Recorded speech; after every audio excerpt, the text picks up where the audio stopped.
माँ Santoshi education IAS में आपका स्वागत है। जैसा कि आप लोगों को पता है कि हम यूथ कंपटीशन जो कि मैं बुक है EPRO की PY को देख रहे थे, उसी संदर्भ में आज हम क्या देखेंगे। आज हम देखने जा रहे हैं जो 2014 का जो पेपर हुआ था, ठीक है, उसका जो समान हिंदी का प्रश्न पत्र है, उसको हम व्याख्यात्मक जो विवरण है उसको हम देखेंगे। ठीक है, आपको इसकी PDF चाहिए तो आप PDF को आप टेलीग्राम चैनल से प्राप्त कर सकते हैं, जिसका लिंक आपको डिस्क्रिप्शन में मिल जाएगा। ठीक है, अगर आप चैनल पर नए हैं तो प्लीज़ चैनल को सब्सक्राइब करते हुए चलिए। ठीक है, और बेल आइकन को जरूर प्रेस कीजिए और प्लीज़ कमेंट में राय जरूर दीजिए। ठीक है, आपकी सपोर्ट की ज़रूरत है क्योंकि भी नया चैनल है, तो आप जितना कमेंट करेंगे या लाइक करेंगे तो उतना ही इस वीडियो को अच्छा रहेगा इस वीडियो के लिए, क्योंकि ज़्यादा लोगों तक पहुँचेगा। ठीक है, तो प्लीज़ शेयर एंड सब्सक्राइब। चलिए शुरू करते हैं। तो ये हमारा 2014 का जो प्रीलिम परीक्षा हुई थी RO के लिए, उसका प्रश्न पत्र है। देखते हैं। पहला प्रश्न क्या कहता है कि कौन सा शब्द जो घोड़ा का पर्यायवाची नहीं है। घोड़ा का पर्यायवाची कौन सा शब्द नहीं है।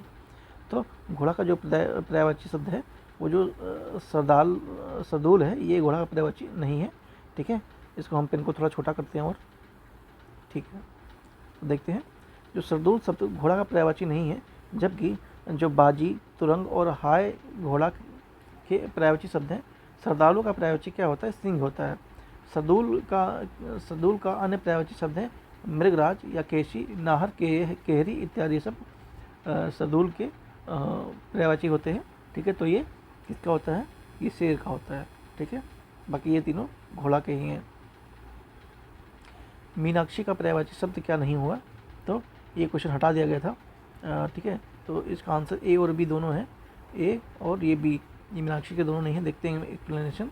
मीनाक्षी शब्द का पर्यायवाची शब्द सुंदरी तथा दुर्गा दोनों होता है। मीनाक्षी का आशय मीन की तरह आँख वाली होती है। आयोग ने इसका उत्तर A और B अर्थात सुंदरी और दुर्गा दोनों ही माना गया था। ठीक है, कौन सा शब्द नाग का पर्यायवाची नहीं है? तो जो ये तुरंग है ये नाग का नहीं है, बाकी बिस्तर, अही और सर्प ये सब नाग के पर्यायवाची हैं। तुरंग का पर्यायवाची क्या होता है? घोड़ा होता है। ठीक है, अभी आपने यहाँ पे देखा है। ठीक है, यहाँ पर दिख रहा है आपको। तुरंग का पर्यायवाची क्या होता है? घोड़ा होता है। ठीक है, तो चीज़ें ध्यान देंगे। आप अगर ध्यान से क्वेश्चन को देखेंगे तो क्या पता आपका एक का आंसर दूसरे में मिल सकता है। ऐसे भी कई बार क्वेश्चन आता है, तो आप क्वेश्चन पेपर को जब करेंगे तो बहुत ही ध्यानपूर्वक उसको देखेंगे, उसके बाद उसको आंसर करेंगे। ठीक है,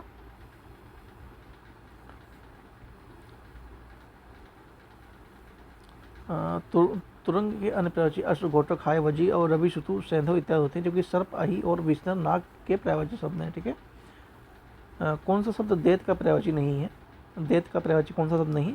तो भूसुर जो है वो दैत का नहीं है। ठीक है, भूसुर किसका है? और ब्राह्मण होता है। ठीक है, भूसुर का पर्यायवाची ब्राह्मण होता है। भूसुर के अन्य पर्यायवाची शब्द हैं द्विज, महिषुर, भूदेव, विप्र इत्यादि सब भूसुर मतलब दैत के पर्यायवाची मतलब भूसुर के हैं, पर्यायवाची हैं। ठीक है, और रुख का पर्यायवाची शब्द कौन सा है? तो जो बिटप है ये रुख का पर्यायवाची शब्द है। रुख अन्य पर्यायवाची शब्द भी हैं, जैसे वृक्ष, पेड़, द्रुम, पादप, बिटप ये सब है। जो हेरम्ब है वो गणेश का पर्यायवाची शब्द है। ठीक है, जो हेरम्ब है ये गणेश का पर्यायवाची शब्द है। आयोग ने इस प्रश्न को हटा दिया गया था, मतलब इसको माना नहीं गया था, इससे कट ऑफ नहीं डिसाइड की गई थी, मतलब हटा दिया था। 59 का ही ये हुआ था। कौन सा शब्द ब्रह्मा का पर्यायवाची नहीं है? तो जो चतुर्भुज है ये ब्रह्मा का नहीं है। ठीक है, चतुर्भुज विष्णु का होता है। ठीक है, इसके 4 भुज होते हैं। विष्णु के अन्य पर्यायवाची शब्द भी हैं नारायण, हरि, चक्रपाणी, मुकुंद, जनार्दन, गोविंद, लक्ष्मीपति आदि ये समय। और ब्रह्मा के पर्यायवाची क्या है? कमलासन, चतुर्भुज, विरंची, पितामह, चतुरानंद, चतुर्मुख, प्रजापति, स्वयंभू इत्यादि ये सारे हैं। ठीक है,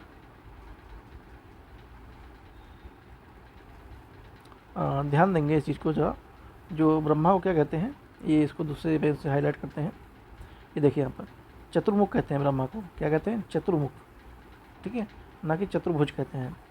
चतुर्भुज अलग होता है, इसकी 4 भुजाएं हैं, और चतुर्मुख जिसके चार मुख हैं। ठीक है, तो इस चीज़ को ध्यान दें के बहुत ही मतलब आसपास मिलता हुआ है, तो बच्चे कन्फ्यूज़ हो सकते हैं। तो आप लोग जो इस पर ध्यान देंगे इस चीज़ को। ठीक है, तो जो चतुर्मुख है ये ब्रह्मा का पर्यायवाची है, जबकि जो चतुर्भुज है ये विष्णु का पर्यायवाची है। ठीक है, ध्यान देंगे इस चीज़ को। चलिए आगे चलते हैं। और प्लीज़ अगर आपने सब्सक्राइब नहीं किया तो सब्सक्राइब जरूर कर लीजिए। ठीक है, कौन सा शब्द जो भ्रमर का पर्यायवाची नहीं है? तो जो सलभ है यही भ्रमर का पर्यायवाची शब्द नहीं है। सलभ ही भ्रमर का पर्यायवाची शब्द नहीं है। भ्रमर के पर्यायवाची शब्द कौन कौन से हैं? चंचरीक, अली, मिलिंद, शिलीमुख, सारंग इत्यादि सब हैं। जबकि जो सलभ है उसका पर्यायवाची क्या होता है? पतंगिया होता है। ठीक है, कौन सा शब्द इंद्र का पर्यायवाची नहीं है? तो जो गणाधिप है ये इंद्र का पर्यायवाची नहीं है। देखते हैं, पर्यायवाची कदाप नहीं है। जबकि जो अन्य 3 विकल्प हैं वो पुरंदर, शक्र और माधवा ये इंद्र के पर्यायवाची हैं। गणाधप ये गणेश जी का पर्यायवाची है। ठीक है, अब नाम से इसे आपको पता लग गया होगा। हिरण्यगर्भ का पर्यायवाची शब्द कौन सा नहीं है? जो ब्रह्मा है ये नहीं है। ठीक है, इसका देखते हैं एक्सप्लेनेशन। हिरण्यगर्भ का पर्यायवाची शब्द ब्रह्मा है। ब्रह्मा के अन्य पर्यायवाची शब्द हैं जैसे पितामह, स्वयंभू, चतुरानन, सृष्टता, प्रजापति, कमलासन, आत्मभूत ये विष्णु के पर्यायवाची हैं। अच्युत्य, जनार्दन, चक्रपाणी, मुकुंद, नारायण, गरुड़ध्वज आदि ये सब हैं। और जो महेश का पर्यायवाची शिव, उमापति, महादेव, त्रिपुरारी, देवाधिदेव, मदनारी, चंद्रमौली इत्यादि ये सब किसके हैं? ये शंकर जी के हैं। ठीक है, गणेश का पर्यायवाची हेरंब, विघ्न विनाशक, गणपति, लंबोदर, एकदंत, विनायक, गजानन आदि हैं। ठीक है, आयोग ने इस प्रश्न का उत्तर ए और बी दोनों कर दिया था, अर्थात ब्रह्मा और विष्णु दोनों को माना था। आयोग भी क्या करता रहता है। ठीक है, चलते हैं आगे। मतलब बहुत सारी त्रुटियाँ थी जो 2014 का पेपर था उसमें। कौन सा शब्द दास का पर्यायवाची नहीं है?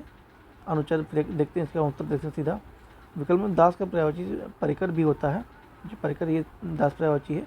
जबकि जो अन्य 3 हैं ये भृत्यु और सेवक और दास के पर्यायवाची भी थे और इसको भी हटा दिया था। ठीक है, तो आपका उधर 59 बच्चे हुए थे, इसमें से एक और माइनस हो गया तो बच्चा आपका 58। ठीक है, अभी देखते हैं और कितने हटे होंगे। ठीक है, उसके बाद देखते हैं जंगम का विलोम शब्द क्या है? तो जंगम का स्थावर जो है वो विलोम शब्द होता है। जंगम का स्थावर, जंगम का विलोम शब्द स्थावर होता है। दुर्गम का विलोम शब्द होता है। दुर्गम का सुगम होता है। आगम का दुर्गम का विलोम सुगम होता है।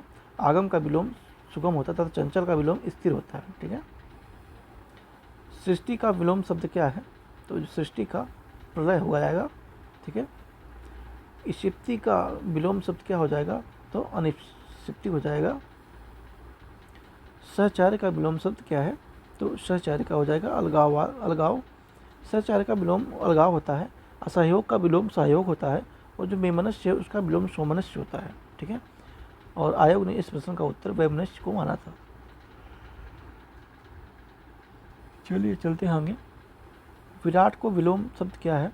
तो जो क्षुद्र है वो विराट का विलोम शब्द है। विराट का विलोम क्षुद्र होता है।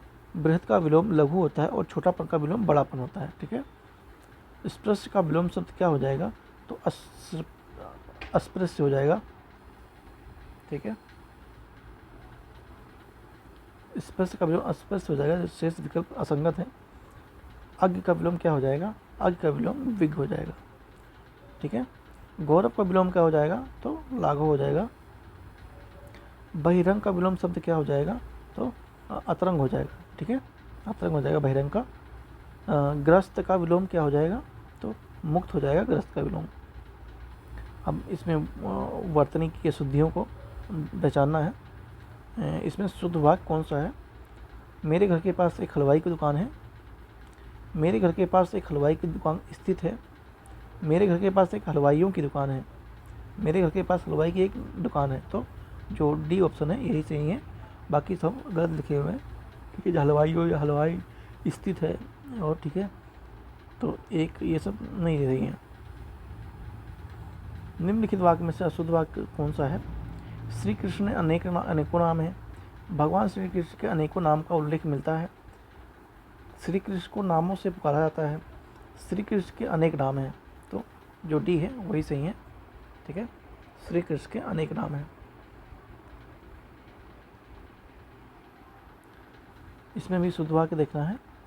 क्या है? देखो फूलों पर भंवरों का भिनभिना रहे हैं। देखो फूलों पर भंवरे गुजार कर रहे हैं। देखो फूलों पर भंवरे गुजारते हैं। देखो फूलों पर भंवरे भिनभिना रहे हैं। तो जो बी ऑप्शन है यही आपका सही आंसर है वाक्यांश की दृष्टि से। निम्नलिखित में से वाक्य में शुद्ध वाक्य कौन सा है? उसकी शंका का निवारण हो गया, उसकी शंका का समाप्त हो गई, उसकी शंका का समाधान हो गया, उसे अब शंका नहीं रही है। तो सी ऑप्शन है ये इसका सही है, लेकिन जो आयोग है उसने ए और सी दोनों का माना था। ठीक है, तो इस चीज़ का ध्यान रखेंगे। शुद्ध संयुक्त वाक्य का उदाहरण कौन सा है? मैंने परीक्षा देने के लिए इलाहाबाद जा रहा हूँ। मुझे परीक्षा देनी है अतः दिल्ली जा रहा हूँ।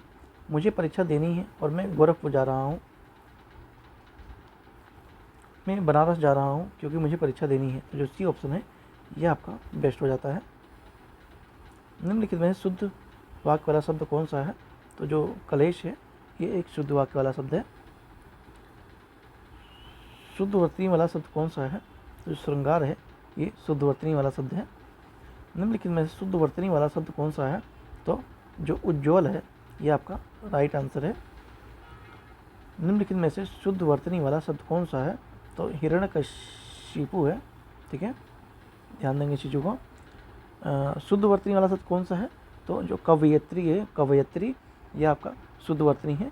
आप देख सकते हैं एक जैसे लिखे हुए हैं, लेकिन जो इसका आंसर है वो कवयित्री है। अब अनेक शब्दों के लिए एक शब्द देखते हैं। कनिष्ठिका और मध्यमा के बीच की अंगुली को क्या कहते हैं? तो उसे अनामिका कहते हैं। जिसके पेट में माँ ने रस्सी दाम बांधी हो उसे दामोदर कहते हैं। क्या कहते हैं? दामोदर कहते हैं। पीछे पीछे चलने वाले के लिए वाक्यांश के लिए एक शब्द क्या है? तो उसे कहते हैं अनुगामी। लेकिन आयोग ने इसका आंसर ए और बी अनुचर भी माना था। जिसकी कोई कीमत ना हो सके उसके वाक्यांश के लिए एक शब्द क्या है? तो अमूल्य हो जाता है वो, उसकी कीमत ना हो।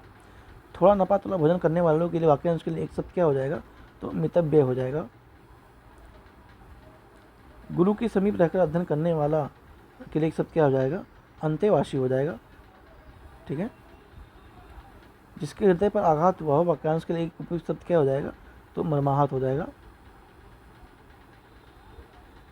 जो अपने पद से हटाया गया हो उसके लिए एक उपयुक्त शब्द क्या होगा?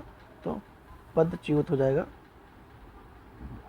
जो अपने पद से हटाया गया हो उसके लिए एक प्रयुक्त शब्द क्या होगा? तो पदाच्युत हो जाएगा। जो अपने पद से दुरुपयोग करता है उसे पदभ्रष्ट कहते हैं। जिसे किसी वस्तु की स्पृहा ना हो उसके लिए एक शब्द क्या होगा? तो निस्पृहा हो जाएगा। आयोग ने इसका आंसर बी और सी दोनों को माना था। जिसकी पूर्व में कोई आशा ना हो वाक्यांश के लिए एक शब्द क्या हो जाएगा? अप्रत्याशित हो जाएगा। ठीक है, अप्रत्याशित हो जाएगा।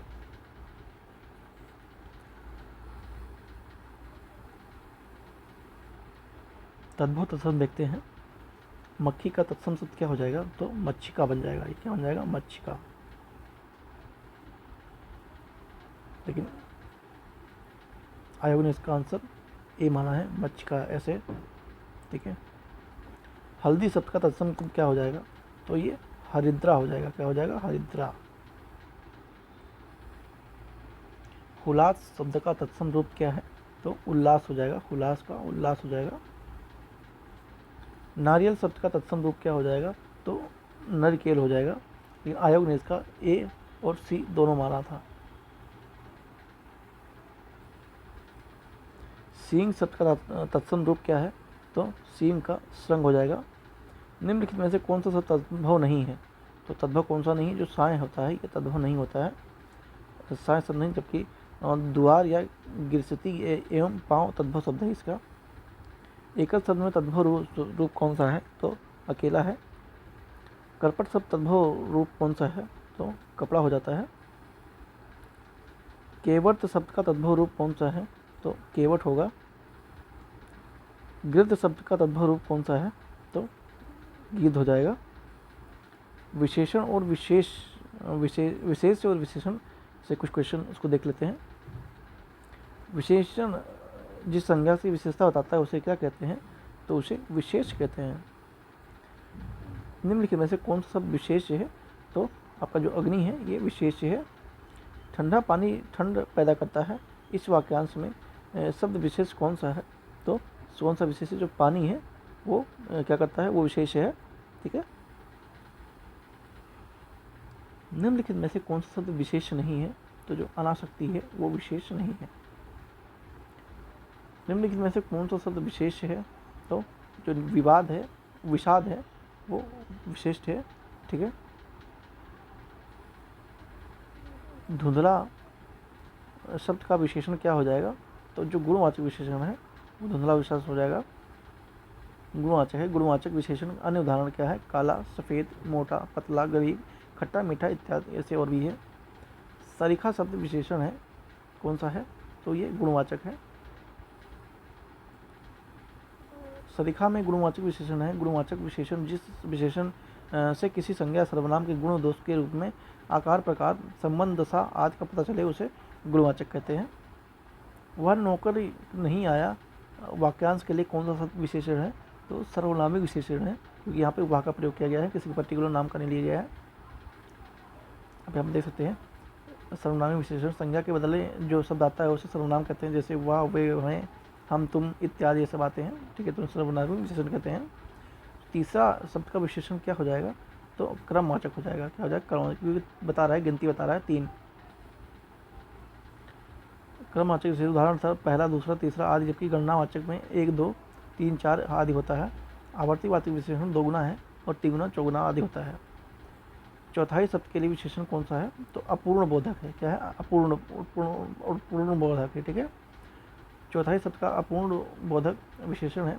अपूर्ण बोधक विशेषण जिसमें पूर्ण संख्या किसी एक भाग का बोध हो उसे अपूर्ण बोधक विशेषण कहा, जैसे 1/4, 10.5 या चौथाई और तिहाई इत्यादि। इस प्रकार से आप देख सकते हैं।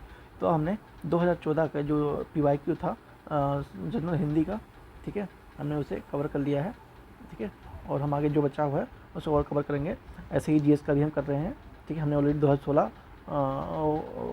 माफ़ कीजिए 2017 का हमने कवर करा दिया है। ठीक है, 16 का भी चल रहा है क्लासेस, तो आपको जल्दी उसकी वीडियो मिल जाएगी। ठीक है, तो प्लीज़ आपने सब्सक्राइब नहीं किया है तो प्लीज़ सब्सक्राइब जरूर कीजिए, और जिसको ज़रूरत है उसको तो ज़रूर भेजिए। ठीक है, और सपोर्ट कीजिए, क्योंकि आपके सपोर्ट के बिना आगे कुछ नहीं हो पाएगा, क्योंकि ये चैनल अभी नया है, आप लोग जानते ही हैं। ठीक है, तो प्लीज़ सपोर्ट एंड शेयर। तो मिलते हैं नेक्स्ट वीडियो में। Thank you so much.